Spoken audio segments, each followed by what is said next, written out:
Vybrali sme si stranu, ktorý program nám je najbližší, ktorej programové priority a programový obsah programu sa najviac prekrýva s našim programom a považujeme ho spolu s našim programom za najlepší.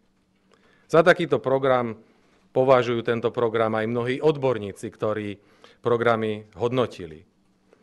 Druhým vážnym dôvodom, ktorý sme zvažovali, bolo, že táto strana nemá žiadne nejasnosti okolo svojho financovania.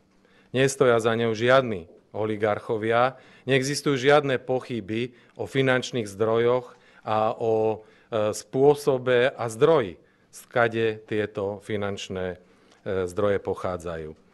A podporou tejto strany chceme mobilizovať našich voličov, chceme mobilizovať nerozhodnutých voličov, chceme mobilizovať voličov samotnej strany, aby videli, že to má zmysel ísť do volieb a podporiť tak všeobecne volebný výsledok stredopravých síl, tak aby sme zabránili opakovaniu tej vlády, ktorá tu vládne doteraz v nejakej obmene.